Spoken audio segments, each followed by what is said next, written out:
Sábado é dia de derby pelo Campeonato Paulista e Corinthians e Palmeiras precisam de um bom resultado antes da estreia na Libertadores. No domingo, Dorival Júnior, mais pressionado do que nunca, comanda o São Paulo diante da Ferroviária. E um resultado negativo pode custar o emprego do professor. E o mercado da bola segue agitado principalmente para os lados do Parque São Jorge. Eu sou o Flávio Soares e essas são as minhas caneladas para o Ganhador.com.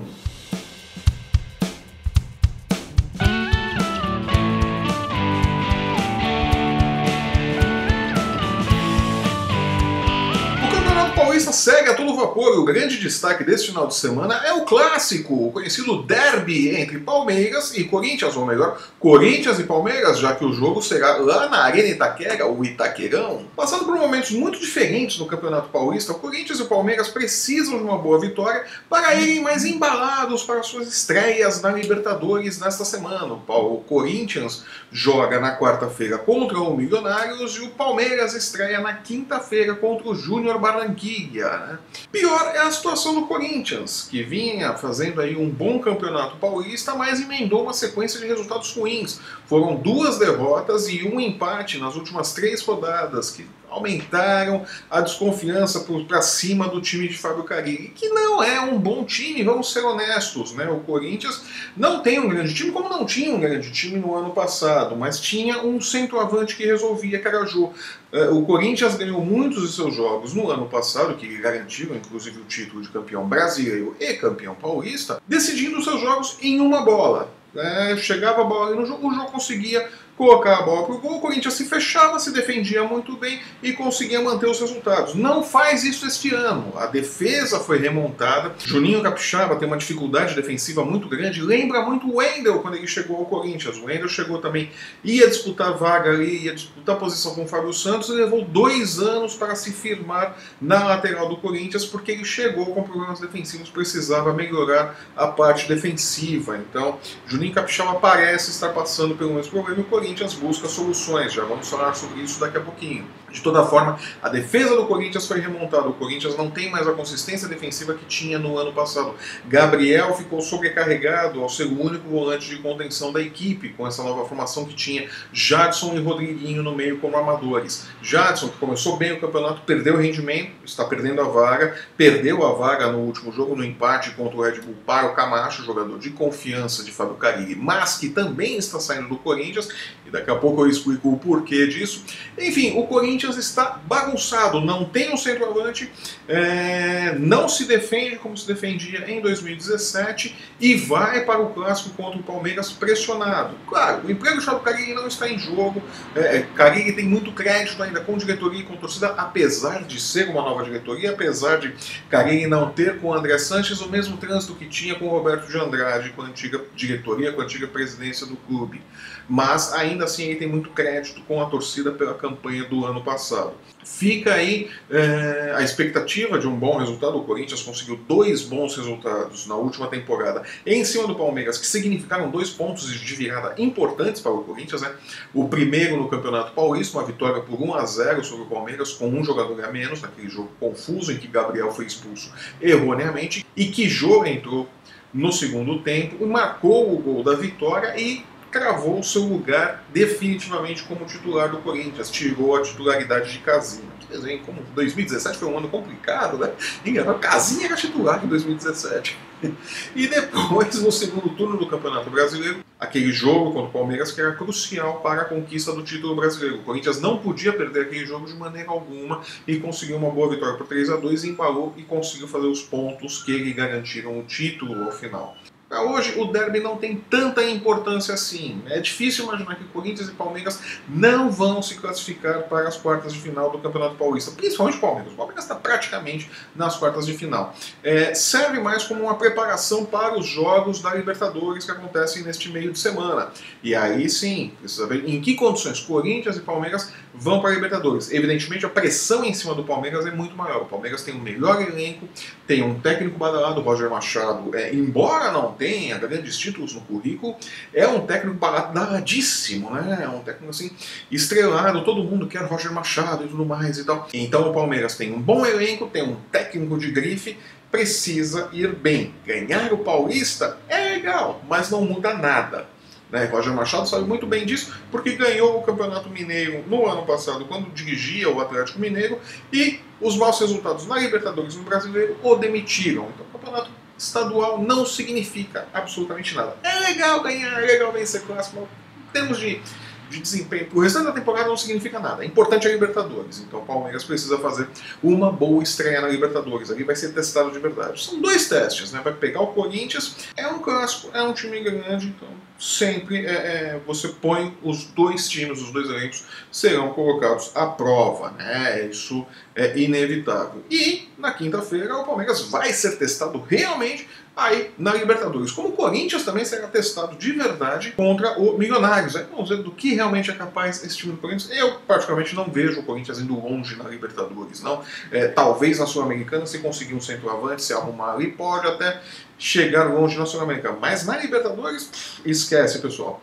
Os outros brasileiros também já vão começando aí a Libertadores, já vão iniciando suas participações. Estou muito curioso para ver como o Cruzeiro começa na Libertadores. Eu tenho uma expectativa muito positiva para o Cruzeiro nessa temporada, assim como tenho para o Palmeiras, né? Palmeiras e Cruzeiro são, na minha opinião, os melhores times brasileiros na Libertadores esse ano. Vamos ver se eles confirmam esse favoritismo, né? O Grêmio vem um pouquinho atrás ali. Não começou legal a temporada não, mas também não é carta fora do baralho. No domingo, ainda falando de Campeonato Paulista, no domingo o São Paulo vai a campo contra a Ferroviária com o Dorival Júnior extremamente pressionado. A diretoria do São Paulo chamou o Dorival Júnior para uma reunião na quinta-feira. Normalmente acontecem esse tipo de reuniões depois dos jogos entre o técnico e a diretoria do São Paulo, né?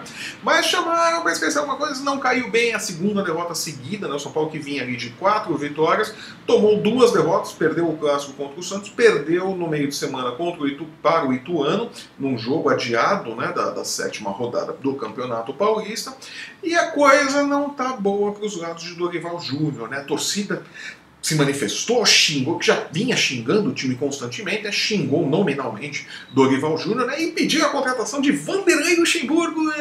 Eu não entendo porquê, mas nessas horas eu só posso agradecer por não ser São Paulino. É isso aí, contratem o time Luxemburgo. O professor vai ficar um projeto, vai ser um projeto ali no Morumbi. Mas a diretoria do São Paulo oficialmente não cogita a demissão de Dorival Júnior. Claro que se perder para a Ferroviária no domingo isso pode mudar, né? Já deixaram no ar que resultados negativos podem mudar esse cenário, né? E um resultado negativo contra a Ferroviária pode se incrustar com o emprego de Dorival Júnior, porque aí é o conjunto da obra, né? Não faz sentido mandar Dorival Júnior embora agora. Ele está tentando encontrar o time, está trabalhando com peças que ele não pediu. Ele está trabalhando um time que não é o time que ele queria trabalhar. Né? Não é o tipo de time que ele queria, ele deixou isso muito claro, e foi um dos pontos de atrito de Dorival com a diretoria. Ele não quis Trelez, ele não quis Nenê. Não eram jogadores que ele queria jogadores novos e rápidos, o que não são. Nem Trelez, nem Nenê. Valdívia se encaixa nesse perfil. Trelez e Nenê, não eram jogadores que o Dorival Júnior pediu. E o Dorival Júnior está colocando eles para jogar ali meio que contrariado, né? Meio para agradar e tal. Né? Mas não significa que o Dorival Júnior não tem esses problemas também. Diego Souza como centroavante não dá, não funciona, mas Dorival não o tira da posição, não leva ele para o meio campo, que é onde poderia resolver parte dos problemas do São Paulo. O São Paulo está muito complicado, a situação de Dorival Júnior está difícil. Aquela declaração de técnico não faz gol, não caiu bem, a diretoria não gostou disso daí, a vida está complicada para o Dorival Júnior. O jogo contra a Ferroviária nesse domingo é decisivo neste momento, pelo menos nessa semana, para o futuro ou não de Dorival Júnior no Morumbi. De todo modo, a diretoria do São Paulo não cogita contratar Vanderlei Luxemburgo, tá? A torcida chora, mas a gente queria o Luxemburgo. Não, a diretoria não pensa em Vanderlei Luxemburgo. Sabiamente, a diretoria não pensa em Vanderlei Luxemburgo, porque há anos Vanderlei Luxemburgo não faz um bom trabalho no futebol. Né? Teve ali a última chance no esporte no ano passado, que poderia ser uma redenção para ele, e não funcionou. Não funcionou, não deu certo. O Luxemburgo está aí de novo no mercado, mas não é solução para os problemas do São Paulo. E buscando soluções para os seus problemas, o Corinthians vem mexendo no mercado da bola, né? Nessa semana, Fábio Carille abriu mão de Camacho, seu jogador de confiança, dentro do elenco do time, que estava conquistando um espaço como titular no lugar de Jadson, com o Corinthians voltando a atuar no 4-2-3-1, né? Ou seja, com 2 volantes de contenção, não deixando o Gabriel sobrecarregado, né? E Camacho com a liberdade de jogar como volante e jogar avançado, participar da armação das jogadas, né? Mas Fábio Carille precisou abrir mão do jogador, uma negociação por troca, por empréstimo, né, até o final do ano. O Atlético Paranaense mandou para o Corinthians o lateral esquerdo Sid Clay, que estava encostado, não estava nos planos do técnico Fernando Diniz, e mandou o Sid Clay para o Corinthians, enquanto que o Corinthians mandou Camacho para o Atlético Paranaense, né? O Camacho, que era um pedido do técnico Fernando Diniz, com quem já havia trabalhado no Audax. Em princípio, Carille não via sentido na troca, não queria fazer a troca, mas com o recente desempenho do Juninho Capixaba, que é um jogador com potencial, mas assim como o Wendel, quando chegou no Corinthians, ainda não está adaptado e tem problemas sérios defensivos, é necessária a contratação de um lateral, uma urgência ter um novo lateral esquerdo no Corinthians. Principalmente porque Moisés foi emprestado para o Botafogo e Guilherme Romão, junto com o centroavante Carlinhos, estão emprestados ao Oeste, né? Então o Corinthians ficou no final das contas sem lateral esquerdo, né? Maicon, que é volante de origem, está sendo a opção de Fábio Carille para a lateral esquerda, né? Ele vai jogar improvisado, muito provavelmente atuará no clássico contra o Palmeiras nesta posição, né? O Maicon que estava sendo negociado, que acabou, vai, não vai, acabou no fundo, tá por aí mesmo no Corinthians, não foi negociado ainda, para a agonia do Corinthians que queria fazer um dinheirinho com ele. Maicon continua, né?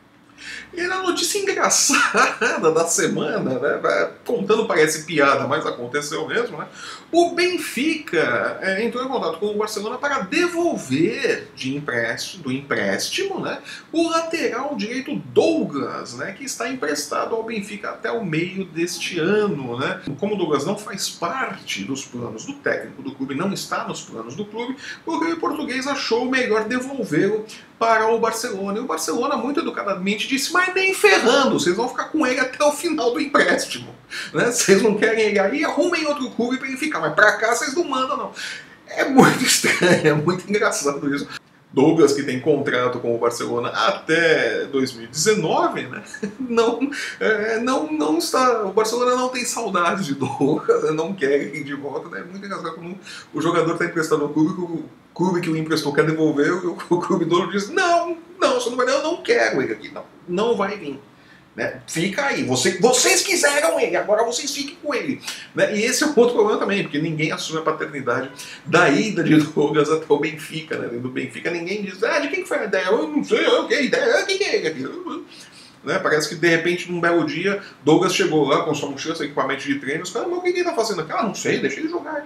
E ficou, né? Ninguém assume a paternidade da contratação de Douglas, né? Do empréstimo de Douglas, e o Barcelona não quer Douglas de volta, pelo menos não até o final do empréstimo com o Benfica. Né? Não sei se ao término do empréstimo o Barcelona vai querer o Douglas de volta também, né? Mas o Douglas parece que não está muito preocupado também. Está bem contente, não quer voltar. O Douglas também não tem saudades do Barcelona, né? Ele diz que não se adaptou à Espanha, não se adaptou ao elenco, tinha uma resistência ao futebol dele e tudo mais, e está muito bem adaptado em Portugal, né? De vontade dele, ele continua ali no campeonato português mesmo, se não pro Benfica, por algum outro clube, mas ele está muito contente ali, né? Mas foi uma situação inusitada, né?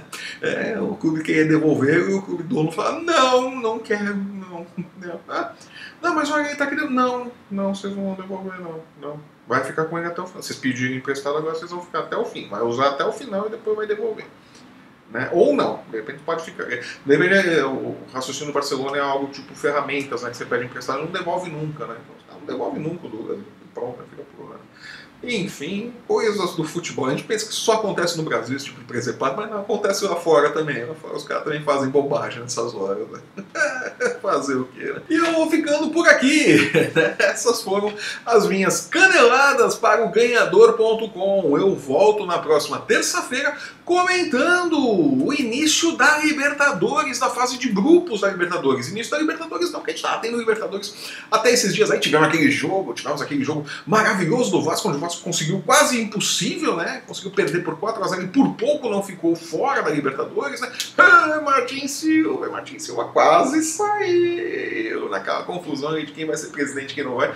Martin Silva quase foi embora. Olha, se não fosse Martin Silva, o Vasco tinha rodado na Libertadores, né? Tinha conseguido o mais difícil. Mas enfim, terça-feira eu estarei de volta aí comentando aí sim o início da fase de grupos da Libertadores, os brasileiros, a expectativa para esses jogos, para esses confrontos. Se você está assistindo nosso programa pelo YouTube, deixe o seu curtir, assine o nosso canal, aproveite, deixe a sua opinião, deixe o seu comentário. Queremos saber o que você está achando no nosso programa. Aproveite também para acessar o ganhador.com e não perder um lance do seu esporte favorito. Acesse ganhador.com, fique sempre muito bem informado, né? Siga-nos também nas nossas redes sensuais, no Facebook, no Instagram e no Twitter. Veja aí os nossos perfis, acompanhe as nossas notícias. Nos vemos então na próxima terça-feira, aqui nesse mesmo canal com as caneladas para o ganhador.com. Até lá!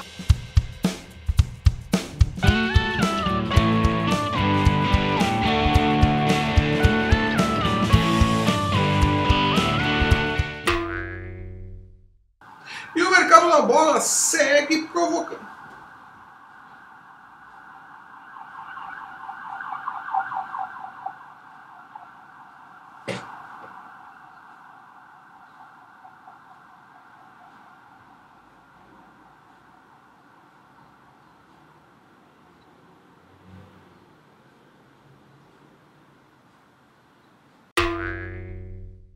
Futebol americano, rugby, Fórmula 1, bocha, né? A gente vai colocar aí uma sessão de bocha logo, né? De bocha, truco e palitinho também, por que não?